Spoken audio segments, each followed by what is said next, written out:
ಮಣಿ ಮತ್ತು ಶ್ರೀಮಂತ ಅಗರಬ್ರ love story ಮನಸ್ಸು ಮಂತ್ರ. ಪ್ರಮುಖ ಪಾತ್ರಗಳು. ಮಣಿ, ಮಾಳಿಗೆಯಲ್ಲಿ ಕೆಲಸ ಮಾಡುವ ಸತ್ಯಸಂಧೆ, ಸುಂದರ, ಶ್ರದ್ಧಾವಂತ ಹಳ್ಳಿ ಹುಡುಗಿ. ಅರ್ಜುನ್ ಅಗರಬ್ರ, ಶ್ರೀಮಂತ ಉದ್ಯಮಿ, ಬೃಹತ್ ಬಿಲ್ಡರ್ ಕಂಪನಿಯ ಮಾಲೀಕ. ಶ್ವೇತಾ, ಅರ್ಜುನ್ಗೆ ನಿಶ್ಚಿತಾರ್ಥವಾದ ಸಿಟಿ ಹುಡುಗಿ, ಅಹಂಕಾರಿ.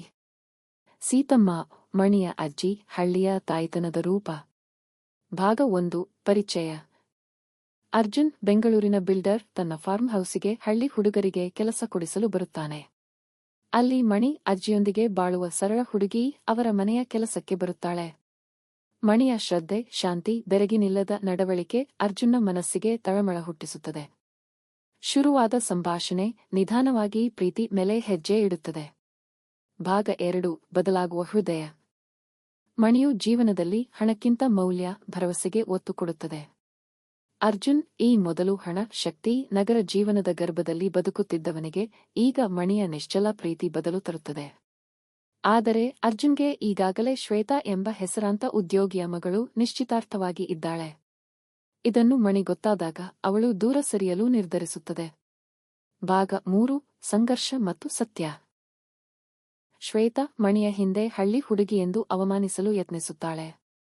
ಆದರೆ ಮಣಿ ಕುಗ್ಗದೆ ತನ್ನ ಮೌಲ್ಯಗಳಿಂದ ಮುಂದೆ ಸಾಗುತ್ತಾಳೆ. ಅರ್ಜುನ್ ಈ ವೇಳೆ ತನ್ನ ಹೃದಯದ ಸತ್ಯ ಅರಿಯುತ್ತಾನೆ. ಮಣಿ ನಿಜವಾದ ಪ್ರೇಮ. ಅವನ ಪೋಷಕರು ಮೊದಲಿಗೆ ವಿರೋಧಿಸುತ್ತಾರೆ. ಅವಳು ನಮ್ಮ ಮಟ್ಟಕ್ಕೆ ತಾಳೆನಾ ಅನ್ನೋ ಪ್ರಶ್ನೆಗಳ ನಡುವೆ ಅರ್ಜುನ್ ನಿಂತು ಹೇಳುತ್ತಾನೆ, ಅವಳ ಮೌಲ್ಯ ನನ್ನ ಕೋಟಿಗಿಂತ ಹೆಚ್ಚು ದೊಡ್ಡದು. ಭಾಗ 4. ಅಂತ್ಯದಲ್ಲಿ ಪ್ರೇಮದ ವಿಜಯ. ಅರ್ಜುನ್ ತನ್ನ ನಿಶ್ಚಿತಾರ್ಥವನ್ನು ಮುರಿದು ತನ್ನ ಮನಸ್ಸಿನ ಆರಾಧನೆ ಮಣಿಯೊಂದಿಗೆ ನಿಶ್ಚಿತಾರ್ಥ ಮಾಡುತ್ತಾನೆ.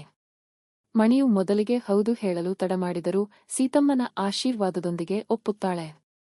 ಬೇರೆಯವರು ಹೇಳಿದಂತೆ ಮಣಿ ಕೆಲಸದವಳು ಅಲ್ಲ, ಆದರೆ ಮನಸ್ಸಿನಿಂದ ಕೆಲಸಮೈಯಾದವಳು. ಪ್ರೇಮ ಗೆಲ್ಲುತ್ತದೆ. ಅಂತಿಮ ಸಂದೇಶ. ಪ್ರೀತಿಯ ಮೌಲ್ಯ ಹಣದಲ್ಲಿ ಅಳೆಯಲಾಗದು, ಹೃದಯದಿಂದ ಅಳೆಯಬೇಕು.